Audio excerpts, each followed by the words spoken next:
Upstream oil project finance is a specialized area within the broader energy finance landscape.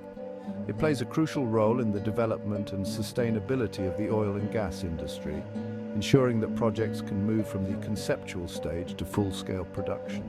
It focuses specifically on providing capital for the exploration and production phases of oil and gas projects.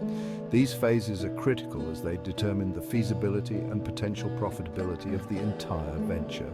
These projects are inherently capital-intensive, requiring substantial upfront investments with often uncertain outcomes. The high costs are due to the need for advanced technology, skilled labor, and extensive geological surveys. Upstream oil project financing deals with the complex task of securing and structuring these large-scale investments. This involves not only raising the necessary funds, but also managing the financial risks associated with such ventures. Investors and lenders in this sector face unique challenges. They must carefully evaluate the potential returns against the inherent risks, which can be influenced by a variety of factors. Geological uncertainty, volatile commodity prices, and long project life cycles all contribute to the risk profile. These factors can significantly impact the financial viability of a project, making it essential to have robust risk management strategies in place. As a result, sophisticated financing mechanisms have emerged to mitigate these risks and attract the necessary capital. These mechanisms are designed to provide security to investors while ensuring that the projects have the financial support needed to succeed. Two such mechanisms are production sharing agreements, or PSAs, and reserve-based loans, or RBLs. These tools are fundamental in structuring the financial aspects of upstream oil projects. PSAs are contractual arrangements between host governments and oil companies. They outline the terms under which exploration and production activities will be conducted, including the division of produced resources. They govern the exploration and production of oil and gas resources within a defined area. This ensures that both parties have a clear understanding of their rights and obligations, which helps in managing expectations and reducing conflicts. RBLs, on the other hand, are specialized lending facilities. They are tailored to the unique needs of the oil and gas industry, providing loans that are secured by the value of the reserves. They are secured by the reserves and future production potential of an oil field. This type of financing allows companies to leverage their assets to obtain the necessary capital for development and production. This essay aims to provide a comprehensive overview of upstream oil project finance. It will cover the various financial instruments and strategies used in the industry, offering insights into their application and effectiveness. It will delve into the intricacies of PSAs and RBLs, highlighting their key features, benefits, and limitations. Understanding these mechanisms is crucial for anyone involved in the financing of oil and gas projects. Furthermore, the essay will explore the historical evolution of petroleum fiscal terms. This historical perspective will provide context for the current practices and help explain why certain approaches are favored over others.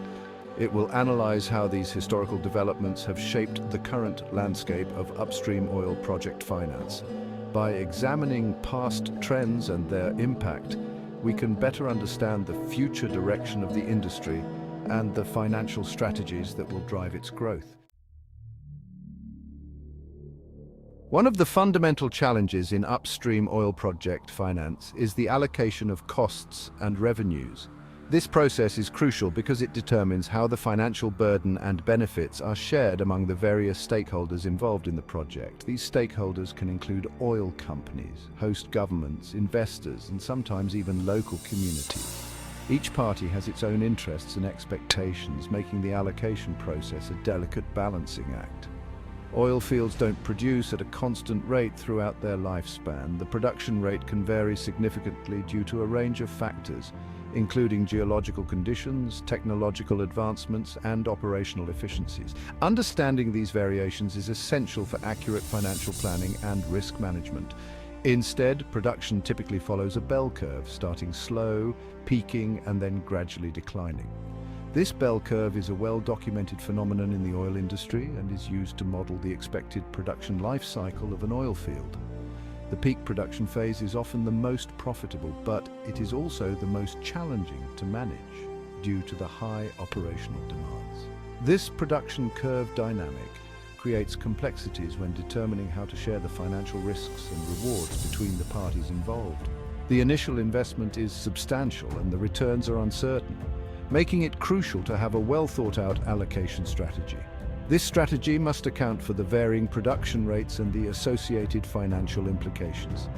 In the early years of an oil field's life, production is often low while investment costs are high. This period is characterized by significant expenditures on exploration, drilling, and setting up the necessary infrastructure. These high upfront costs can be a major financial strain, especially if the initial production rates are lower than expected.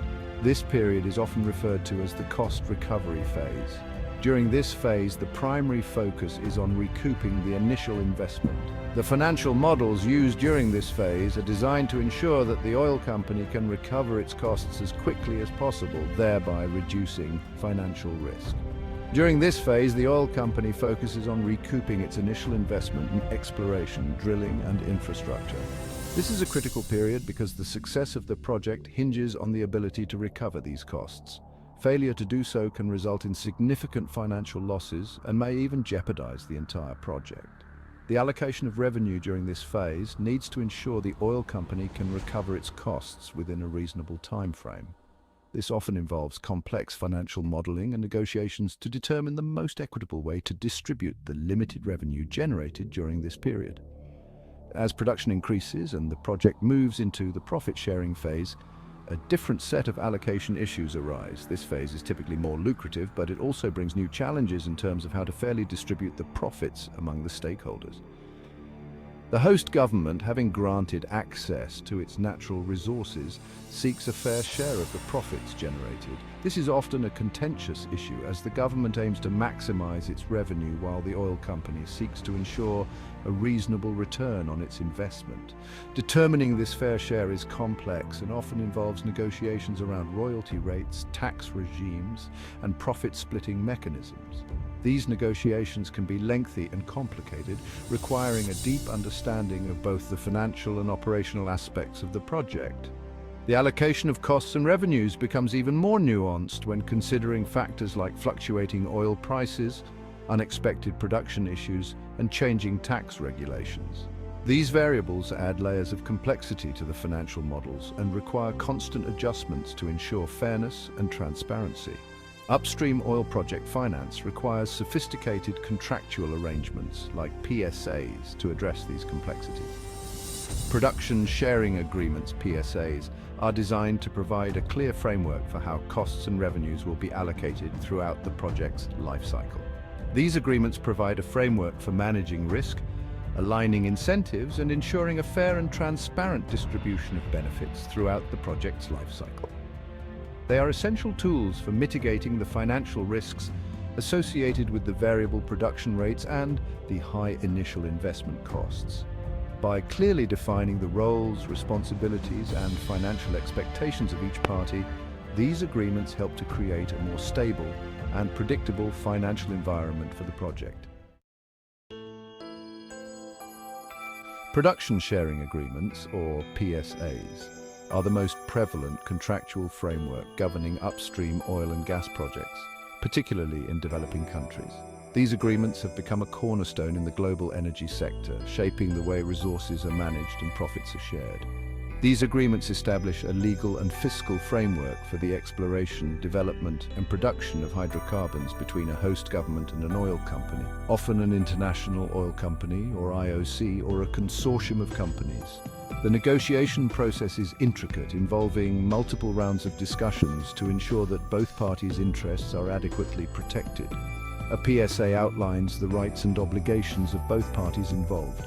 This includes detailed provisions on how the exploration and production activities will be conducted, the timelines for various phases of the project, and the specific responsibilities each party must fulfill. The host government, as the owner of the natural resources, grants the oil company the exclusive right to explore and produce oil or gas within a defined geographical area for a specific period. This exclusivity is crucial as it provides the oil company with the assurance needed to invest significant capital into the project. In return, the oil company assumes the financial risk of exploration and production. This means that if the exploration does not result in a commercially viable discovery, the financial burden falls entirely on the oil company, not the host government. The core principle underpinning PSAs is the sharing of production rather than ownership of the hydrocarbons. This approach aligns the interests of both parties, as the host government benefits from the resource extraction without having to invest in the operational aspects. This means the oil company doesn't own the oil or gas it extracts, but is entitled to a share of the production to recover its costs and earn a profit. The share allocated to the oil company is often referred to as cost oil and profit oil, with the former covering the operational expenses and the latter representing the company's earnings. This production share is determined by a pre-agreed formula outlined in the PSA. The formula takes into account various factors such as the level of investment, the risks involved, and the expected returns, ensuring a fair distribution of the produced resources. PSAs are complex documents covering various aspects of the project, including exploration commitments, cost recovery mechanisms, production sharing arrangements, tax obligations, and environmental safeguards. These elements are meticulously detailed to prevent any ambiguities that could lead to disputes in the future. These agreements aim to balance the interests of both parties, ensuring the host government receives a fair share of its resource wealth while providing the oil company with a stable and predictable investment environment. This balance is essential for fostering long-term partnerships and sustainable resource development. Their flexibility and adaptability to specific project risks and country contexts have made them the preferred contractual framework for many oil-producing nations. By accommodating the unique challenges and opportunities of each project, PSAs facilitate the efficient and equitable development of natural resources, contributing to the economic growth and energy security of the host countries.